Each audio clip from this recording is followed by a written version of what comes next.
Hi guys and welcome back. So today I'm going to be showing you how to make this key lime cake. Let's begin.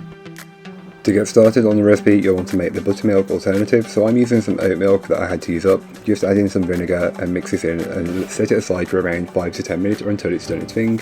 Then into another mixing bowl, which is larger, you should add in your flour, raisin agents, salt and the lime zest, but not forgetting to add in the sugar as well.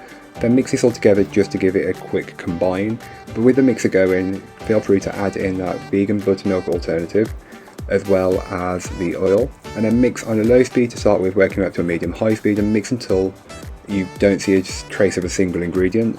Once you've got to that stage, just mix it a little bit longer, then stop. You do not want to over mix or overwork the mixture, as otherwise it will result in an end texture which is kind of tough and not pleasant in the mouth. Then give your bowl a good scraping down, and this is just to incorporate any bits that may not have been fully worked in from earlier on. So don't forget to get the top and the bottom of the bowl, as this is where it's normally a little bit more stuck for me, but it might not be for you. And since you used a hand mixer, it may work in a little bit better. Then divide the cake batter between two 6-inch cake tins. It should be between 530 and 550 grams in each tin, give or take, but eyeball it, whatever you want to do. Place these into your preheated oven and bake them off. While your cakes are baking in the oven, you can go ahead and make the buttercream. So to start on the buttercream, grab yourself a mixing bowl and place in your whole egg and egg yolks. Then whisk these on a medium high speed and whisk until they are much lighter and fluffier in colour and consistency. The volume should also quadruple. Then into a saucepan you can go ahead and place in your sugar and water. Combine the two, then place on the hob and allow this to come up to 121 degrees Celsius. Then, as you can tell, I've been whisking the eggs for a few minutes at this point and they've become much lighter and fluffier already. But around the 7 minute mark it should look something like this, and then you should be good to go, because your mixture should have come up to 121 degrees as well. So pour that in, pour the hot liquid mix over the egg mix and whisk until you can touch the bottom of the bowl with the back of your hand. Once you can do that, you're good to go and add in the butter. Adding it in any earlier will just melt the butter and then you'll have a sloppy mess and you have to refrigerate it. It's not fun. As you add the butter in, you'll gradually notice it goes from looking quite soupy to becoming a lot more stable looking buttercream, and it does. Then add in your vanilla and whisk it in until it's fully incorporated. I'm just making a very simple vanilla and lime buttercream, so I'm adding in homemade lime curd. Just adds that perfect kind of tang of citrus which you need, or what works really well. Once it's incorporated, you can then give the bowl a good scraping down, and this is to incorporate any bits that may not have been fully worked in from earlier on. Then, when you're ready, you can start the assembly of the cake.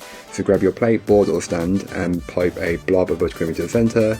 Place your first layer of cake onto it and press it down just to secure it in place. Then pipe a ring of buttercream around the outer edge of the cake and just a little bit in the centre. Then fill the rest of the centre with some more of that homemade lemon curd.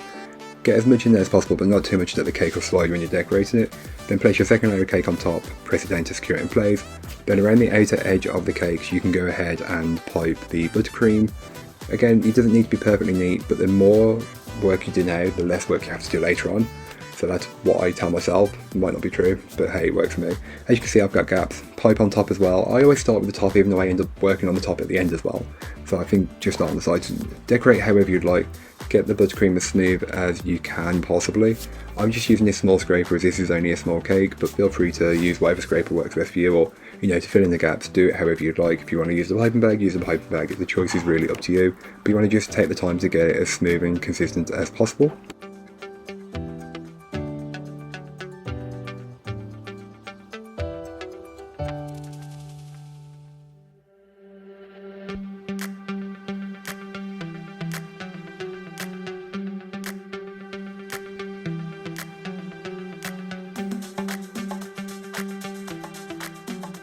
Once you're happy with it, you can then go ahead and just get rid of the jagged edge, as you don't need it.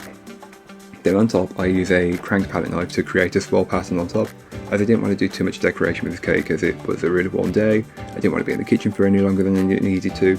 Then I just created a border around the bottom of the cake with some crushed digestive biscuits. And then on top I did the same thing, but around the outer edge I just scattered a few and a little bit to create a border. Again, don't need to do this, completely optional, but why wouldn't I?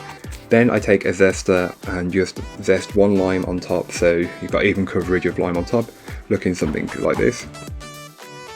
I do recommend chilling the cake in the fridge before serving, as it's been quite warm for me, but again it might not be, so you don't need to, but I did on this occasion. Then when you're ready to serve the cake, leave it out for around half an hour until it's a little bit more room temperature. Then cut yourself a piece, and believe me, this cake is really quite light and it's a perfect addition to any summer menu, so don't forget to make it for your friends and family this summer. But that's all for today. I hope you enjoyed. If you did, don't forget to like, comment and subscribe for more from me, and I'll be back again soon with another recipe, so join me then. In the meanwhile, don't forget to check out the description. There'll be a link to this recipe, a link to my blog, and a link to all my social medias. But that's all for today. I hope you enjoyed. Bye guys.